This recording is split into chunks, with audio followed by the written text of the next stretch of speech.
देना जरूर पूर्वजों को, इस्माइल दे देने। लोग कहते हैं ये 16 दिन अच्छे काम नहीं करना चाहिए, 16 दिन ये मत लो, 16 दिन वो मत लो। कौन सी पुराण में लिखा है? एक बार मुझे वो पुराण जरूर बताना कि 16 दिन ये सामान मत खरीदना, 16 दिन ये चीज मत लेना। क्योंकि शिव महापुराण में और शास्त्रों में वर्णन आता है कि 16 दिन श्राद्ध के हैं, ये पूर्वजों के हैं। आप पूर्वजों का नाम लेकर अपने पितरों का स्मरण कर कर तुम्हारी मर्जी पड़े वो खरीदो, तुम्हारी मर्जी पड़े वो लाओ, पर सबसे पहले उन पूर्वजों को सम्मान पूर्वक वो वस्तु समर्पित कर दो कि आपकी है, आपको संभालना है, आपने दी है, आपके द्वारा आई है। पूर्वज खुश होंगे। तुम्हें बढ़ता हुआ देखकर तो पितर खुद आशीर्वाद देते हैं। कौन माँ होगी जो अपने बच्चे को बद्दुआ देगी? कौन पिता होगा जो अपने बच्चों को बद्दुआ देगा? अगर माता पिता अपने बेटे को गाली भी देते हैं, बद्दुआ भी देते हैं, तो बाद में रोते हैं, आंख में से आंसू निकलती है। एक माँ अपने बेटे को चिल्ला देती है तो बाद में रोती है। अगर माँ अपने बच्चों पर हाथ उठा देती है तो बाद में रोती है। तो क्या मरने के बाद पितर तुमको बद्दुआ देंगे? नहीं, पितर आशीर्वाद देते हैं। बस इतना जरूर कहते हैं कि मैं छोड़ कर गया था रे, मैं तुझे देकर गया था रे, मुझे भूल क्यों गया? तू थोड़ा देता क्यों नहीं है? मेरे को अन्न का भाग देता क्यों नहीं है? बस वो याद करते हैं, वो आपसे मांगने की, क्योंकि आप उसके पुत्र हो, आप उसकी संतान हो, आप उसके वंश के हो, आपसे ललकता है उसको, किसी दूसरे से नहीं।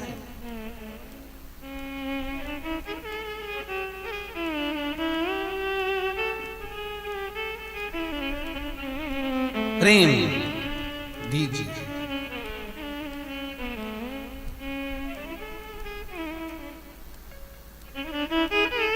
भले कोई किस भाव से आए उसका आदर हो, उसका सम्मान। कई लोगों का प्रश्न होता है, गुरुजी हम 4 भाइयों का परिवार है, पर पितृ दोष मुझ पर ही क्यों आ रहा है? मैं ही क्यों तकलीफ भोग रहा हूं? मेरे को ही क्यों कष्ट आ रहा है? मेरे ही क्यों पांव दुख रहे हैं? मेरे घर में क्यों ऐसी परेशानी आती है? सबकी सब तो सुखी है। ध्यान रखना, पितरों का जिससे लगाव होता है और जिसको पितरों ने दिया होता है, पूर्वजों ने दिया होता है, भगवान ने दिया होता है, लालसा उसी से होती है।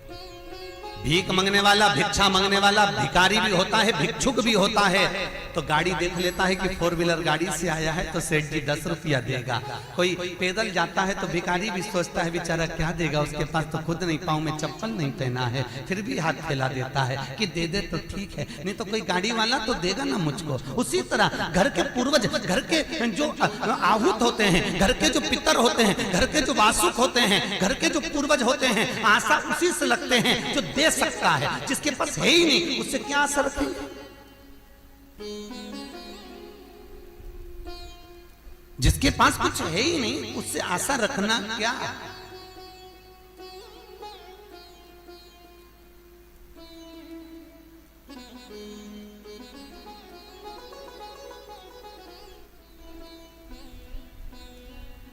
कई लोग कहते हैं गुरुजी हमारे पास देने के लिए कुछ भी नहीं, हम हमारे पूर्वजों को क्या? मत दो ना, इस्माइल तो दे सकते हो।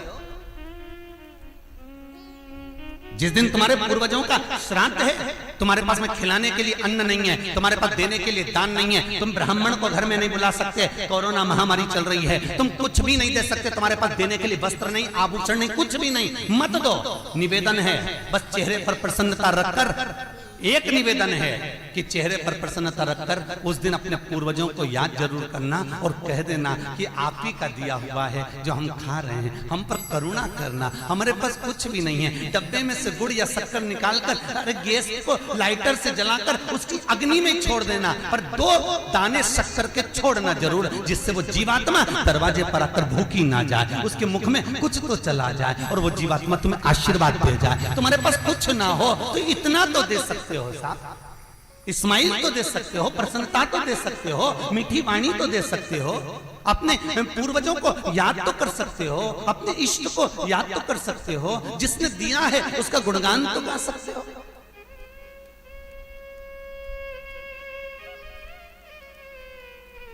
एक नई नवेली दुल्हन को पति ने एक नई नथनी लाके दे दी। कबीरदास जी लिखते हैं, नथनी दी यार ने तो दिया बखान। यार ने केवल एक नथनी लाकर दी है, पति ने केवल एक नथनी लाकर दी है, सोने की बड़ी सुंदर, सबको दिखा रही है, घूंघटे में उघाड़ उघाड़ कर दिखा रही है, मेरे पति ने दी है। झुमका बार बार दिखा रही है, मेरे पति ने दी है, मेरे पति ने दी है। एक नथनी मात्र 2000, 5000, 10,000, 20,000, 25,000, 50,000, 1 लाख, 2 लाख की नथनी पति देता है तो सारे जगत को दिखा देते हो। वो परमात्मा देता है तो किसको क्यों नहीं बोलते कि उसने दिया है, उस पूर्वजों ने दिया है। वो छोड़ कर गए थे तो हम खा रहे हैं, अगर वो छोड़कर नहीं जाते तो रोड पर मिल जाते। लोग कहते हैं हमारी माँ ने हमको क्या दिया, हमारे पिता ने हमको क्या दिया, सब उसको देकर चले गए। भले वो किसी को दे जाएं पर आशीर्वाद लिए बगैर मत जाने देना। भले वो कितना भी पक्षपात करें, भले वो कितनी भी बेईमानी करें, भले वो कितना भी कपट करें, वो सारी जायदाद उठाकर किसी को भी दे दें, पर उन माता पिता का सम्मान जरूर करना, क्योंकि वो मरते मरते आशीर्वाद जरूर दे जाएंगे कि मैंने तुझे कुछ नहीं दिया, ले मैं तुझे आशीर्वाद देता हूँ। और तुम्हें आशीर्वाद मिल गया तो तुम निहाल हो गए। वर चाहिए, आशीर्वाद चाहिए, धन दौलत नहीं। श्राद्ध पक्ष की कथा कहती है, ये श्राद्ध पक्ष का जो वर्णन गरुड़ पुराण में कहा गया कि जीवात्मा सबसे पहले जाती है तो घर पर जाती है, जैसे जट्ठा और मट्ठा की कथा।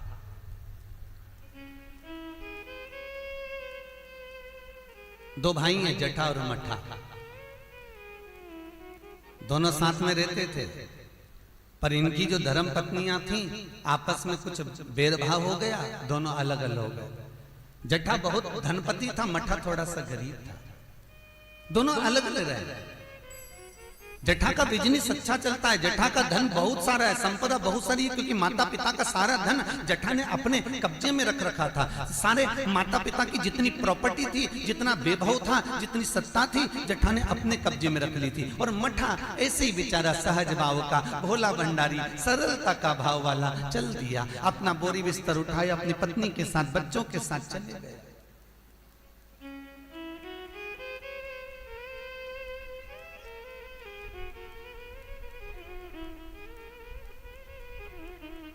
सोलह दिन श्राद्ध किया गया। एक दिन जट्ठा की पत्नी बोली, सुनो, इतना सारा गाड़ी बंगला जमीन जायदाद ढेर सारी है, 200 एकड़ जमीन, 200 बीघा जमीन है, 4 ट्रैक्टर हैं, गाड़ी बंगला ढेर सारा है, खूब वैभव बना हुआ है, पर अपन अपने घर में सेठ बनकर रहते हैं, पर दुनिया को क्या मालूम कि अपने पास कितनी दौलत है, कितनी जायदाद है, अपने परिवार वालों को, रिश्तेदारों को, किसको क्या मालूम कि अपने पास में कितनी सत्ता, अपन कितने राशि ठाट में रहते हैं। तो पति बोला क्या करना है, पत्नी बोली एक काम करो, तुम्हारे जो पिताजी मर गए थे उनका श्राद्ध आ रहा है,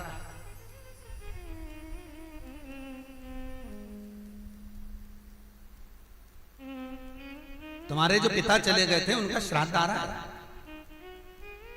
एक काम करो, अपन अपने पिताजी का श्राद्ध रख देते, और श्राद्ध रखेंगे तो मेरे मायके वालों को और आपके पूरे परिवार वालों को, जो आपके रिश्तेदार हैं, मित्र हैं, दोस्त हैं, और मेरे मायके वाले, मेरी सहेलियां, मेरी बेस्ट फ्रेंड, सबको बुला ला, और उनको बड़े प्रेम से अपन भोजन करा देंगे। इतने में जट्ठा बोला कि भोजन बना तो खिला तो देंगे, पर भोजन बनाएगा कौन, इतना सारा फैला हो जाएगा, उठाएगा कौन। इतने में तुरंत जट्ठा की पत्नी बोली, वो देवर और देवरानी क्या करेंगे, बाप तो उनका भी था, पिता तो उनका भी था, वो आए देवरानी, और देवरानी आकर भोजन बनाए और देवर आकर बर्तन मांजे। चलो निमंत्रण सबको देने जा रहे हैं तो उनके घर भी चल जाए। आवाज लगाई, मट्ठा, अरे ओ मट्ठा। मट्ठा ने दरवाजा खोला, छोटा सा झोपड़ा, गोबर से लिपा हुआ घर। मट्ठा हाथ जोड़कर बोला, बड़ा भाई आया है, बैठो भैया, हम बैठने नहीं आए तेरे घर में, कल पिताजी का श्राद्ध है, तेरे को बर्तन मांजने आना है, दुल्हन को भोजन बनाने आना है, श्राद्ध पक्ष में हमने ब्राह्मणी ढूंढी थी, बामनी भोजन बनाने वाली मिल नहीं रही है, सब लगी हुई है इधर उधर। देवरानी को ले आना।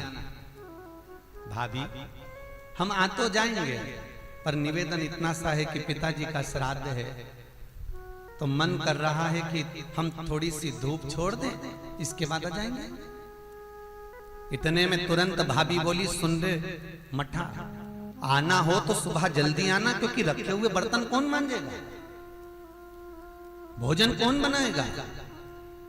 इतनी देरी से आना है तो केवल क्या खाने आ रहे हो? आने की जरूरत नहीं है, तुम दोनों की जरूरत नहीं है मेरे को, मत आना तुम। छोड़ दिया। जेठा गया, अपने ससुराल वालों को बुला लिया, मायके वालों को बुला लिया, सबको बुलाया।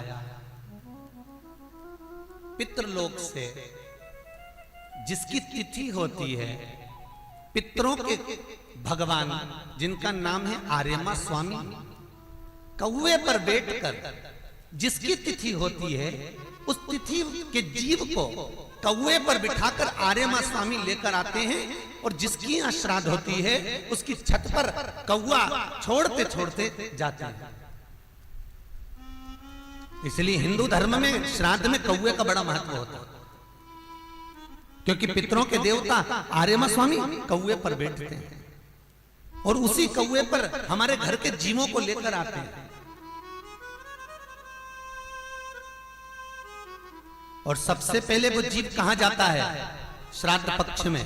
बहुत ध्यान से सुनना गरुड़ पुराण का ये चरित्र। सबसे पहले वो जीव कहां जाता है? जो घर का सबसे पुराना घर होता है, जहां पर घर का बड़ा बेटा रहता हो, जहां पर घर का पुराना मकान हो, पुराना घर हो, वहां वो जीव जाता है। 3 वृक्ष पितरों के तुल्य हैं। पहला पीपल, दूसरा बट वृक्ष, तीसरा बेलपत्र का वृक्ष। बेलपत्र का वृक्ष कभी अनायास श्राद्ध पक्ष में आप कुछ भी ना कर पाए, कुछ भी ना कर सकते हो, तो एक पत्ते के ऊपर कोई सा भी पत्ता ले लो, चाहे पान का ले हो, कोई पीपल का ले हो, कोई भी पत्ते के ऊपर एक पुड़ी, थोड़ा मीठा थोड़ा नमकीन रखकर अपनी कामना कर कर अपने पूर्वजों के लिए इन 3 वृक्ष के नीचे 16 श्राद्ध में किसी भी एक दिन आप वो भोजन को रखकर आ जाइए। अपनी कामना कर कर सुख का अनुभव होगा, पितरों को शांति मिलेगी। एक जट्ठा और मट्ठा की कथा हमने पहले कही है, वो भी हमारे पेज पे डली हुई है, आप उस पे से निकाल कर सुनना।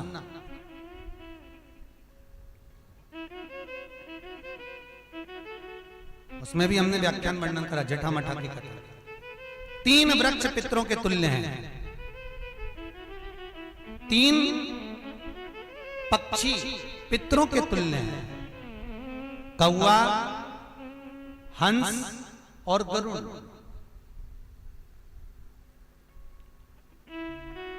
एक कौवा और एक श्वान कुत्ता, ये 2 ऐसे होते हैं जिनको 20 मिनट पहले, आधे घंटे पहले, 1 दिन पहले, 24 घंटे पहले, 48 घंटे पहले क्या होने वाला होता है, कौवे को और श्वान को भान हो जाता है। क्यों?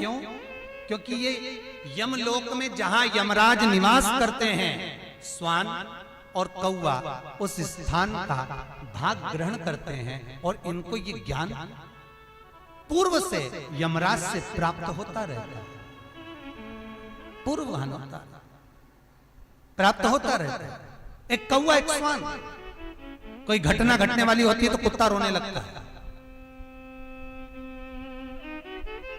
कोई घटना घटने वाली होती है तो कौवा आकर बैठ जाता है, कोई आ रहा है तो कौवा आएगा, कोई भाव सूचक है तो कौवा आकर बैठेगा। दरवाजे पर कैसे, उसका भी भान है, अटारी पर कौवा कहां बैठा है, दरवाजे पर कौवा कहां बैठा है, किस स्थान पर कौवा विराजमान है, उसका भी भाव हमारे शास्त्र में वर्णन है। 3 पक्षी, 3 वृक्ष पितरों के तुल्य हैं। पक्षियों में कौवा, हंस और गरुड़, ये पितरों के तुल्य। जो अधोगति में मर जाते हैं, जिनको पिंड नहीं मिलता, तर्पण नहीं होता, ब्राह्मण का भोज नहीं मिल पाता, जो मर जाते हैं, जिनका अंतिम संस्कार तक नहीं होता, जिनकी गति बिगड़ जाती है, ऐसे जीव कौवे के अंश में प्रकट होते हैं।